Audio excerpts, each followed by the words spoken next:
Hey, everybody. Welcome to the Vagabond VC podcast. Today, we are continuing our journey through Mexico and Latin America's ecosystem with my guest, Cristobal Perdomo. He is the co-founder and general partner of Jaguar Ventures based in Mexico. Cristobal, welcome to the show.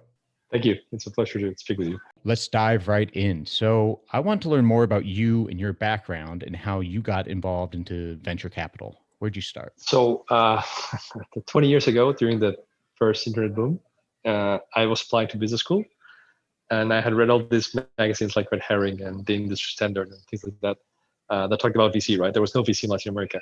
So when I applied to business school, my essays were said that I wanted to be a VC. Right? So like I thought that you went to business school, you would have recruiting from Sequoia or something like that. That obviously was the case. So it took me 13 years to get into VC after my original intent. And it came just through sheer force of interest in the subject. So you just relentlessly pursued it. And how did you start Jaguar Ventures then? What was kind of the beginning of that? So probably for 3 years, I wrote an email to every VC fund or private equity fund that I heard had raised a fund. I never had a single reply. So yeah, that didn't really work out. And then in 2010, I was part of the founding. That's not uncommon, by the way. Yeah. So I sort of put that on hold for a long time. And then in 2010, I started an e-commerce company. Was one of those Groupon clones. I was part of the founding team. And then we did well with that. We sold that company to a Brazilian company. And then I was part of the founding team of another internet company that did online classifieds. And that also did well. And I noticed that after having done that for about 5 years, that I wanted to go to the other side of the table and help founders, right? My approach was, I really like building companies. I'm not an investor. I don't have a CFA or anything, that kind of background, but I know how to build companies. And since most founders have a lot of opinions around them and people who want to participate, I think my excuse is I'll give you money and then you let me participate, right? So that's our approach. But having the operating experience certainly helps, right? When you're selecting founders or searching through, companies that are looking for investment. How has that operating experience helped you in particular as you're doing due diligence or just thinking about a company that you invest in? That was our assumption, right? In starting the fund, that we had a background that not a lot of our investors in Latin America had, and we thought that would allow us to get into the best companies, right? Like we had an edge in that sense. I think we've proved that to be the case. Every company we wanted to invest in, we've been able to invest in, and a lot of those have been competitive rounds. And some other founders have come and sought us because of that reputation, right? I think that's from the more formal side. I think down to the gritty side of the business, I think if you speak with any founders we've either invested in or spoken with, they will tell you they like that we're very direct, right? We don't play games. We're not doing the investment glamour thing. We do this because we love it, right? And we'll tell you if you're a good match or you're not a good match. We'll never go and take the easy road saying, this is not a good match to our scope right now, or one of these wishy-washy kind of responses. We'll say, we don't believe in this because of these three facts, right? Or we'll believe in this when you show us these two things, right? And they really appreciate that. Right, because that feedback gives them, if you do one or two things that would make you a better fit for our portfolio, then it gives them specific milestones to reach. Yeah. What are some things that you look for that actually make a good match for your portfolio? I think one core belief we have in doing the fund is we believe in always having the ability to be better, right? To have a growth mindset and really learn from our past mistakes or past successes. So I think we're always trying to improve our selection method. And there's certain things that we've learned along the way, right? Like the typical thing is everybody invests in great founders, right? I don't think there's one person that says I invest in dumb founders. So that's an easy one. But now that we've had some success in the portfolio and looking at companies, we see that when it comes to talent and looking at the best founders, there's one really difference in those that make it, and it's their complete obsession with talent, and talent at every level, right? So it's those founders that can not only have great co-founders, but the people that they bring into the team are as good or even better than they are, right? And they're never satisfied with that team, right? Like they're always getting to get it better, right? And I think that's a clear differentiation from those companies that haven't done as well, and those that are just going through the moon. Founders are only one part of the equation, right? So for them to surround themselves with top talent or individuals who, like you mentioned, can learn from their mistakes and just really drive towards, a single purpose of the company. There's that theory that you're made up of the 5 people that you associate with. So for founders to basically associate themselves with the top talent as well just brings the whole team to another level, right? And even more than that, I think in startups, you have this, I don't know if it was Steve Jobs or Jeff Bezos that said it, that, if you hire A players, they will hire A players, right? If you hire B players, you're going to start hiring C players and then D players, and then you go all the way down to Z, right? And I think that's for startups, at least in Latin America, where there's still some sort of, I would say prejudice about joining a startup, right? If you have a good job, I don't know, working at PepsiCo or American Express, it's a hard sell to leave that, that nice perks and benefits and nice compensation and go work for a startup that you don't know how long it's going to be around, right? So I think the only way to do that is have a very really powerful vision, and then get to meet a team that's really like top notch. Like you say, wow, I mean, like everyone here's really good. Right? It's not like maybe at one of these big corporations where a lot of people are just there warming the seat. Here, everyone's really putting their weight around. So I think that's a real differentiator. Have there been changes to that mindset? I've heard recently that in Latin America's the conversations I've had throughout several different countries has been this mindset behind entrepreneurship and startups are that it is too risky, but now that there have been some successful companies that people are they're not turned away from the idea of working at a startup. Do you see that change at all when it comes to one individual starting companies and 2 individuals being recruited to go work at those companies? So I think that there's like a 2-part component to that question. Is for a long time, I think entrepreneurship in Latin America was sort of like a job substitute, right? Like if you want to start a company because you couldn't find a job, right? That happened a lot, and it still happens in some countries, right? And that's not either good or bad. It's just not good for VC investments, right? We don't invest in that kind of company. We really need a company where financial security is not the main reason you're doing this. You're doing this because you have a huge vision, and hopefully at the end of you're going to get a lot of money, right? But that's not the main driver. So I think that's one differentiator. I think you see a lot more of those kind of visionary founders nowadays than you saw in the past, right? I see a lot less founders thinking about when they're going to exit than I did in the past, right? On the second part of the joining startup, right? Not as a founder, but more of an executive. I think it's getting better, but I'm still surprised. Like even 6 months ago, I was speaking with a very high-level Facebook person in Latin America, and they were being asked to join this company that had raised tens of millions of dollars, and they were still hesitant, right? Because they were afraid about how that would look in their resume if the company failed. Right? So I think it's getting better. It's not there. It's not still where you would like it to be, right? Like we're just something that's going to really build your character and your background. I think there's still a lot of image concerns, and also I think startups are maybe in the US it's a little bit less, but they're still sort of a glamour job, right? It's like working at a movie studio or a sports team, right? A lot of people want to do it just because they want to be there, right? That they don't really know what they're going to do, or they don't really know what it's about. They just want to say, hey, I work for a startup, right? Sounds super cool. So I think that's also happening, and a lot of times you attract the wrong kind of talent because of that. Yeah, it's almost like Silicon Valley is almost like a Hollywood in its own way, right? Where people just want the celebrity status, and I imagine that's the same way in other countries as well, and other regions. And at both sides, right? Both at the startup side and the venture capital side, right? Both seem like be super cool and glamorous. Yeah, which, as you well know, is not the case. It's a lot of data and numbers and a lot of work and a very long-term proposal.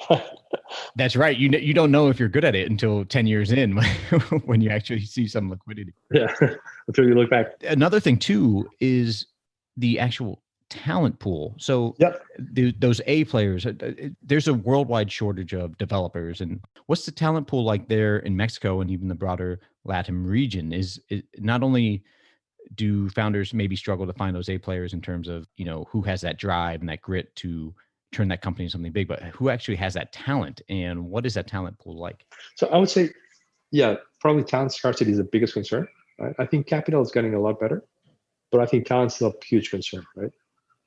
I think, and that's across the board, right? Probably you're somewhat better in Mexico or Brazil, where you have not only local talent, but also a lot of foreigners from first world countries like Europe or the US or Canada moving there, because they also see that in the US, if you join a startup, you're just one more of different kind of large corporation, right? Because the rounds are so big, it's almost like working for a Unilever. But I think in Latin America, they see that the opportunity is big, and you have much less competition, right? And you can really move the levers there. So I think in that sense, talent is getting better. I think one huge differentiator around the ecosystems in Latin America is what I was telling about foreign talent going there, right? You see foreign founders. I think that was the big change, for example, in Brazil, when they made the big leap, was when you saw a lot of German founders for some reason moving to Brazil and starting companies. Some Americans, right? Even English. I think that's happened in Mexico probably in the last 5 years, and that's also certainly at a different level, right? So I think Mexico and Brazil are in a different level just because of that. Probably Colombia is gonna start around at some point, but that's a huge differentiator because when it comes to raising capital from foreign funds, the fact that someone who had a nice job, I don't know, working in the city in London, and left an investment bank to go start a company in Mexico, it speaks volumes, right? If that person is voting with their life, why would I give them a couple of bucks to go and try this out, right? So it makes the fundraising so much easier, and you have this instant bridge towards more capitalized markets, and you don't have to rely only on the local funding. What is it specifically then that attracts founders to these? Would you think it is that ease of fundraising that would bring like an expat? No, I think it's two things, right?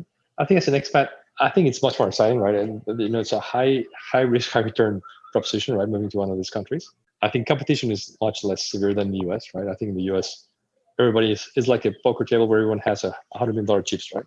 And that's just sit down, right? So it's so then also the upside is more, right? Because you're starting with so much money that it's more difficult to multiply that. Right? For example, Brazil and Mexico, I think they stand aside because they're big enough markets to create something big just there, right? You don't have to open 5 countries to be something relevant, right? You could do it, but that's not necessary for getting a great outcome. I think you started so in one of the smaller countries like maybe Chile or Colombia or Peru, you're gonna have to at some point either go to Brazil or Mexico or the US, and that makes it much more difficult. Right? One thing I've noticed is, you mentioned just competition in general for talent, things like that, but in terms of actual companies competing for each other, a lot of the problems in different countries in Latin America, you see many of the same issues across these different borders. Because of that, you see a lot of fintech startups coming up and several other problem areas that startups are trying to solve. I've noticed there tend to be a lot of copycat startups, so to speak. A lot of people working on the same thing. I think, there's several grocery delivery companies. Yeah. How do you foresee this landscape changing? Do you think there is enough space for all of these players to compete within the Latin American ecosystem? Or do you think some of these are just inevitably going to fail, or there's going to be a large M&A activity happening where these companies just end up merging or acquiring each other? That's a super interesting question because of how the whole thing is developing. I would say in the past that it was just going to be maybe one or a couple of winners and the others were just going to go fail, right? I think in the last 6 months, I've seen a lot of more talk about doing M&A activity, right? I haven't really seen any actual deals, right, of two similar companies merging, right? You see acquisitions, right, but you don't see real mergers, right? Like where to create a bigger strength. For us, the way we see it, we have more of a bottom-up analysis of companies, right? So if it's a good business, we'll invest. We don't care whether it's in groceries or logistics or whatever. It's more of whether it's a business that we believe can make money and grow big, right? In that sense, once we go through that, once it's a good business, we also see what's the landscape, right? And who else is doing the same thing. And we'll try to speak with all the teams in the same space, and you speak the one we like best, right? It might not be a winner take all, but it might be a winner take most, right? So we try to figure that out, and it's also been the case where we don't see a team that we like, so we stay out of it. So for example, last mile delivery, with all the ones that are in Latin America, we never found one that we were really happy with, so we didn't invest in that space. So yeah, I mean, 10 people can have the same vision, but who's the one who's going to execute on it, right? So to your point, it's just important to figure out, okay, back to what you were saying earlier, is this the right match? Are these the right people that can do this? One important thing there is, we tend to stick with the one we partner with, right? We don't do this portfolio investments where we invest in 3 of the logistics companies and let's hope that one of them makes it, right? For us, it's super important that the relationship is very personal. So I think we cannot do that if we're investing in companies doing the same thing and competing, right? I think that no, there's no Chinese wall that can really get through that. So for us, if we've invested in this company that's doing, I don't know, consumer lending, that's our company for consumer lending, and we'll stick with them to the end. Right. You're not going to bet against your own investments. Which I think is also something that a lot of founders really like about us, right? That we're super. For example, one thing that I usually do is if I sit down with a company, the moment I notice that they might be competitors to one of our companies, I say, just to make it super clear, we're investing in this company, they're a competitor. So if you're speaking with me, assume that you're speaking with them, right? So nothing to do with share with them, share with me, right? So that there's no misunderstanding later on. And they do really appreciate that, because there's a lot of other people that have the idea of, just picking information randomly and see where it ends. Right. You talked earlier about some of the success that you've had in your portfolio. And so you're on your second fund now. You've been able to see, some of these companies grow and reach some meaningful milestones. One of your portfolio companies, Checkers, was recently acquired by Kavak, which is Mexico's first unicorn. So congratulations on that. Thanks. What has that process been like to watch these companies grow into, a unicorn status that hasn't? It's been slower for Latin America to hit. Obviously, in the U.S., we see it all the time now. But in Latin America, now these things are really starting to come to fruition. What has that experience been like? So we started investing in 2014, and I think there's a huge advance in the last 6 years, right? 7 years. In one sense, I think large rounds are much more common now, right? Like it used to be that a round that was 2 to 5 million was a large round. Now you see rounds in the tens, even hundreds of millions every month, right? So that's a big difference. And also the speed with which they happen, right? Like it used to be that maybe between your seed and your Series A would be 2 years, right? Now it could be 5 months, right? Or between your Series B and your Series C. So that's also a huge difference. In our first portfolio, so we started investing in December 2014. I think by 2017, we didn't really know if we were doing anything well or not. Right? There hadn't been that many re-ups or that many markups. So we were lost, right? In this second fund, we started investing in 2019. I mean, in 2 years, it's almost multiplied by 4x, right? And that's obviously none of our effort, right? that's the founders themselves. And back to your point, in your first portfolio, which was 10 companies, we don't have yet a unicorn, right? In the second portfolio, which is right now it's 13 companies, we have 3. So that speaks also of just the speed and the increasing interest, right, from larger investors, because even without them, it wouldn't be possible. There's no one in Mexico that can write or in Latin America that can write $50 million checks, right?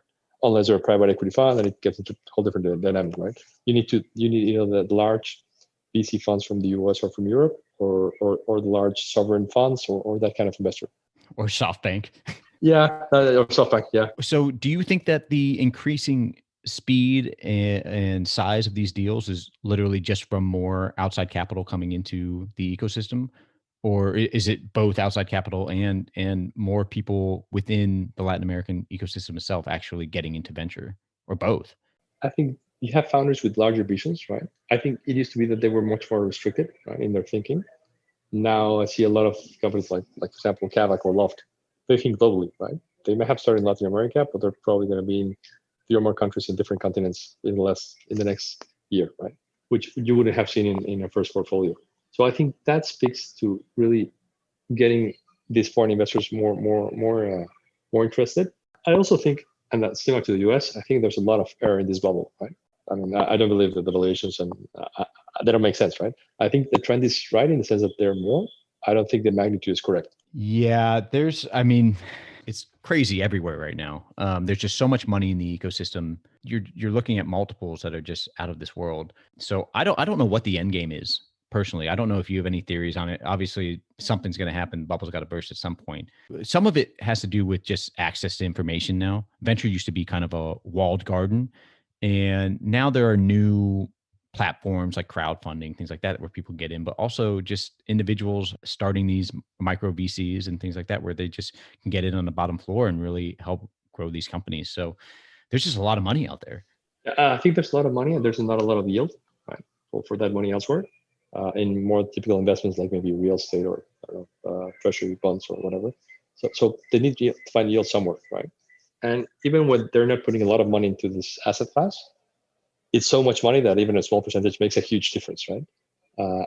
I think the end game is like most of this credit. This is the first thing that this is the first time that this has happened.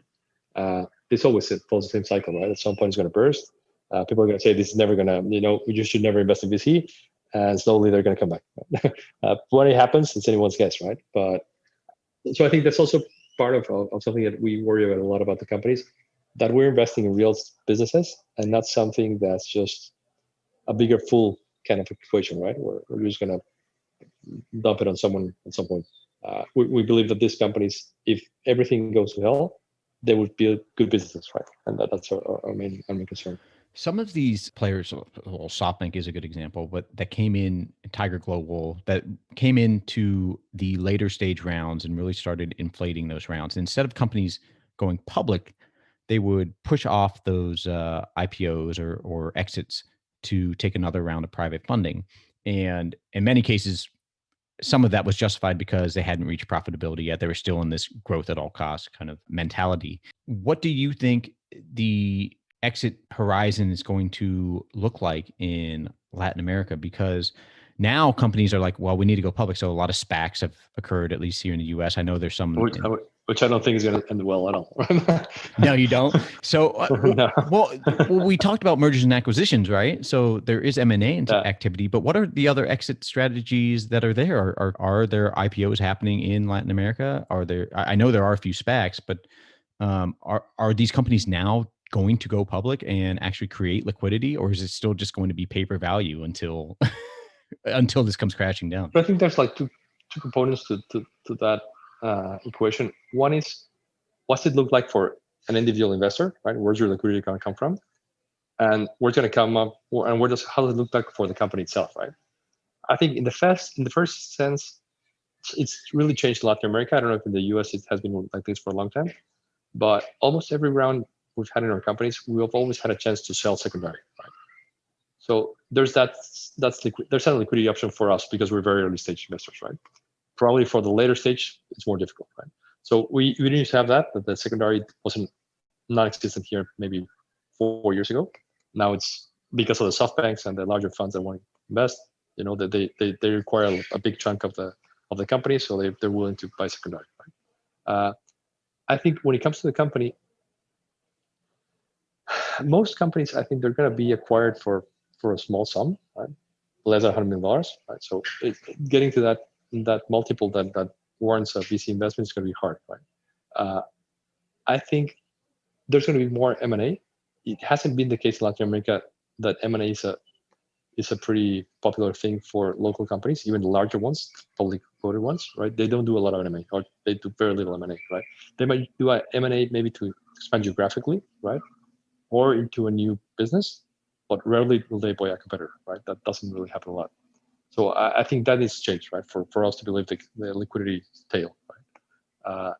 I think what you're seeing now is more foreign companies that, because of what you said earlier, because there's a lot of these copycats, where it does make sense to buy the local incumbent rather than go and build it, right?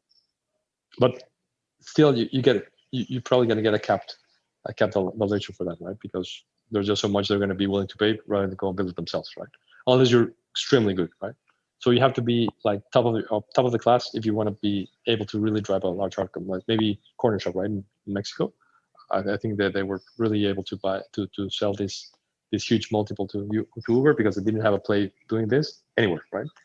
So they were really acquiring a new talent team. So I think that there's going to be that avenue. I think IPOs in Latin America, I really don't see them, right? There's fairly little liquidity in local exchanges.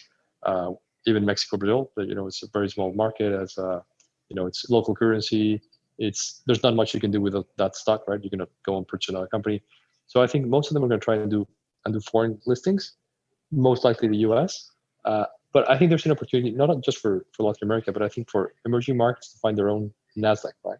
Sort of because also going public in the US, I mean, in our second company, we looked at going public, and it's just so difficult to get to so it's like an equation that investment bankers have in their mind, right? Either you have 35 or more margin EBITDA and growing at a 30% annual growth rate, right? And doing maybe $100 million in net revenue, or we have to compensate somewhere, right? Either you have EBITDA margin of 80%, right? And you can be growing maybe at 50%, but your net revenue is maybe $300 million, right? So you have to play with these variables. And I think Latin America, it's still really hard to get there, right? To get to a net revenue of $100 million. So I think those IPOs are going to be very far in between. I'm pretty surprised that we have a couple of companies that are looking at that in our portfolio. I would have imagined that we are going to have zero, but even having two is just a lot. But I think still it's going to be just getting real good businesses and being able to get I think investment bank is going to be have to do a lot with this, in really having them educate their clients in that there's value in acquiring these companies, right? That there's value in going to Latin America and going this way. I think a good thing, the pandemic has been incredibly good for the startup ecosystem, right, in Latin America, because it laid very bare that most of the incumbents, traditional companies in Latin America, had zero digital preparation, right? So they're getting flustered by all these up and comers that are growing like crazy, like they're everywhere. Everybody is using an app, and they're like, "Hey, you tell me we had discovered, right?" And there's nothing. So I think that there should be a rush for some of this to acquire this talent. I don't know at what multiple, but I think that's going to become more common. I think the really interesting thing you mentioned there was just opportunities on the actual foreign exchanges. Because if it gets to the point where these private companies are even, if you basically put them all together and they're at like a higher market cap than the public companies because the exchanges there are smaller, like, there's opportunity there to, expand those indexes, because that could just create more wealth for the individual countries overall and the ecosystem overall by having local investors in those public companies. Because if they have more access to capital and to investment in these companies, and they can see those returns, then that means more money that can go into the private markets as well and actually grow the startup ecosystem. Yeah, I think there's a huge opportunity for one country stepping up, and making it easy for other companies to list there. I think going to the US, like I said, just even if you're able to do all the economic variables, going back to the regulatory stuff, it's so burdensome, so expensive that you really want to have to do it, right? And also, even in the US, an IPO is the beginning of the exit, right? Going back to the large investors like a Tiger or SoftBank, realistically, they're going to take maybe 4 or 5 years to get out of that investment if they want to, right?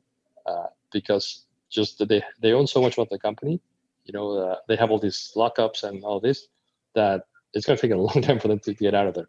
So IPO is not really an exit in itself. It's the beginning of an exit strategy, I would say. Yeah.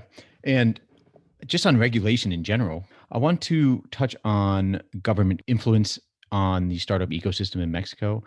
What are some roadblocks or opportunities in Mexico for startups and for venture capital that maybe are due to regulation, or the government can help in terms of whether it be startup education, whether it be investing education, or just roadblocks on what kind of capital is being poured into venture capital, whether it be like pension funds, things like that? Are there still roadblocks there? Because all the trends we've been talking about are mostly positive. I think that you're in the right track. I think there's huge challenges on the fiscal side, right?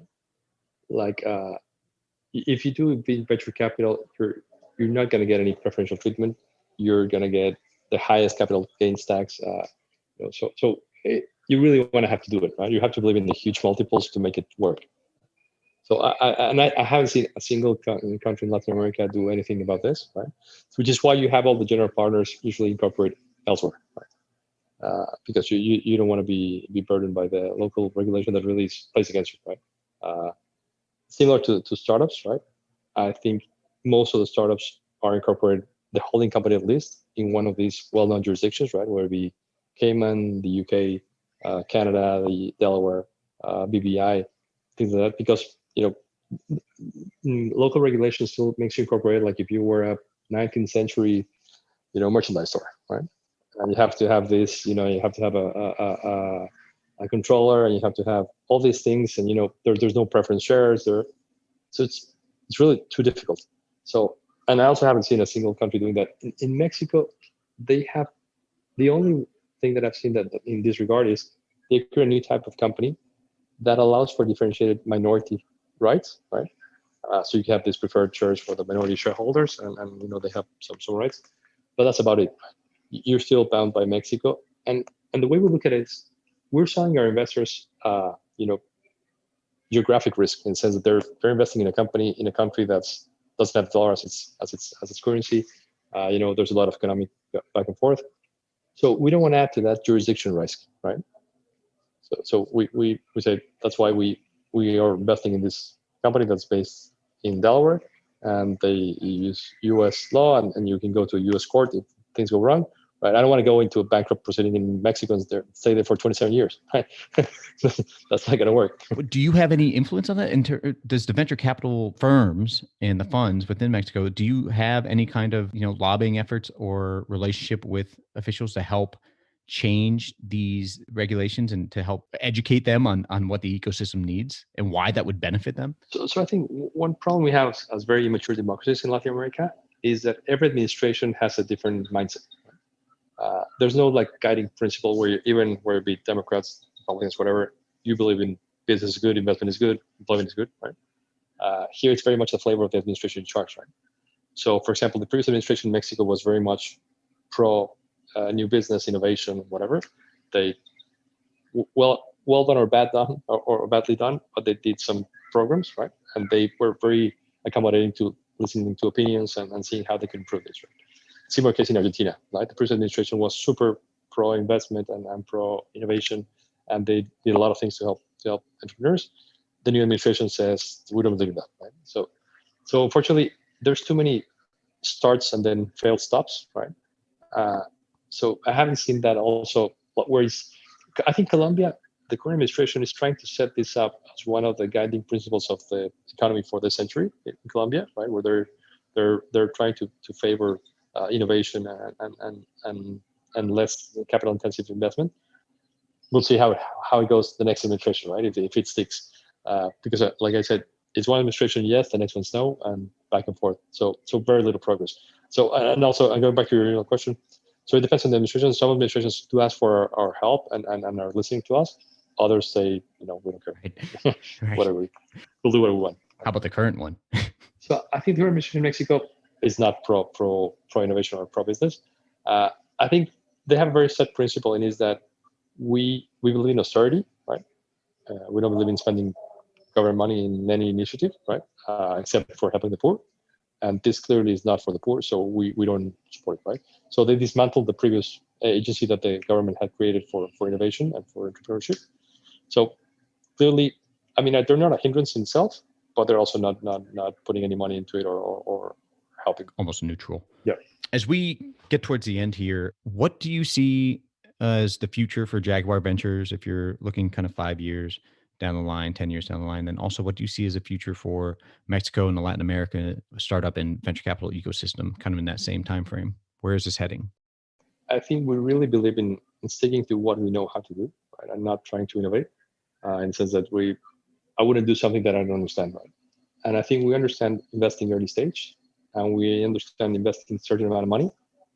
And I think that's what we want to do always, right? I don't see ourselves going to growth stage or doing a stack or things like that, right? That's a different skill set we don't have. So for us, I think the ideal would be to raise our next fund big enough size that we can accommodate that correctly, right, in the market, that we can find the right investments. And I would think we would like to stick with that size, right? I don't believe in never growing funds, or the next fund is twice the last one. I think probably a fund size of between $100 and $200 million in Latin America at this stage is more than enough, right? And also gives you discipline, right? One thing I learned as an operator was that there's nothing better than not having money, right, as a startup, because it really makes you focus and cut away all the unnecessary stuff. Right? And I think that's the same way for us fund. We're super aligned with our investors, because if we don't really make good investments, this is some really wasted time for us, right? Because we have been making a lot of more money working for a big corporation than doing this. So that really keeps us disciplined and keeps us focused. So that I see that for Jaguar, right? Sticking to this, doing early stage, good enough size funds, but not going crazy, and never focusing on the fees, right? Really focusing on creating value on the portfolio side. As for the ecosystem of Latin America, one thing you mentioned was the lack of pension funds or that kind of investment, right? I think at some point that's gonna change, right? Like venture capital or alternative assets in general, not just venture capital, have to become a viable investment idea for these pension funds, because right now what you have is pension funds that have too much money, and hence they don't have enough people to fragment that money into a VC size investment, right? So it used to be that any pension fund that went into a fund, they wanted to go into a fund and invest $100 million, right? Which that increases the size of the fund because they cannot have all that fund, right? And just get into this dynamic in which everything is bigger, which ends up in the bigger rounds for the startups. And at a general partner level, you can make a lot of money with the fees, right? So you try more to cover mistakes than to really go for success, right? Because you want to keep that golden goose putting out those eggs, right? I think that has changed, right? You have to get these investors to understand that this can really multiply many times, right? So even if it's a $5 million check, that can be valuable several times over. And I hope that happens around Latin America, right? As I think there's a big crunch around the world with the whole pension things, right? And people that they put into the system and they're now retiring and there's not enough money there. So it has to be rethought all around, right? And I think part of that structure is how do you now do the architecture of these investments, right? And really go out of your typical comfort zone where you're just invested in gold, real estate, and a little bit in the stock market. Yeah, one, I appreciate your perspective on that, and two, I totally agree with you on how you approach just your fund size and your view on capital. The trend, like you mentioned, is that these funds are just ever growing, right? It's like, okay, well, we need to have our third fund is going to be bigger than our second fund, et cetera, because they want to, one, keep supporting their startups as they grow, but two, because they probably want those higher management fees and to grow their team and get more companies in their portfolio. But by keeping things lean, both on the startup side and on the venture side, you're able to maintain that focus and keep driving towards those strengths you have as a team in terms of how you're helping your investment. In that regard, one more thing that I didn't mention that I think is super important is for us. I mean, why we do this is because we really enjoy the relationships, right? Both with our investors and with our startups. So I think the bigger you get, the more corporate it gets, right? And the less able you are to create these relationships, right? You're just putting in a check and, hey, call me in 2 years and see how it went, right? Or the other way around, right? You get a check from an investor and say, hey, I'll tell you for the next fund, right? Let's have it. So we don't want that, right? We want to go to a point where we can really, just say, so this fund is this size, it's oversubscribed, and we're going to pick these that people really like working with. That would be ideal for us. Yeah, that's true. The relationship part of it is probably the biggest part and the biggest factor in terms of helping these companies be successful. For individuals who would want to get in touch with you or Jaguar Ventures, whether it be founders looking for capital or others in the venture and startup ecosystem trying to get in touch, what is the best way to reach you? Are you active on social media? I have a Twitter account, which has an open direct message. So anyone can go there and just write me and I'll reply. I think that's the easiest way. Right? Shoot me a message in Twitter and I'll be happy to reply. I'll add your Twitter handle into the show notes. Great. Cristobal, honestly, I could talk to you all day. I really appreciate your time and your perspective on Mexico and Latin's ecosystem. Love to see some of these portfolio companies continue to grow. And I just want to thank you once again for being a part of the program. No, likewise. Thanks for having me and thank you for the interest in Latin America. I really need these outlets to really get the word around and get more fluent. Great. All right, everybody. We'll see you next time. Thank you very much.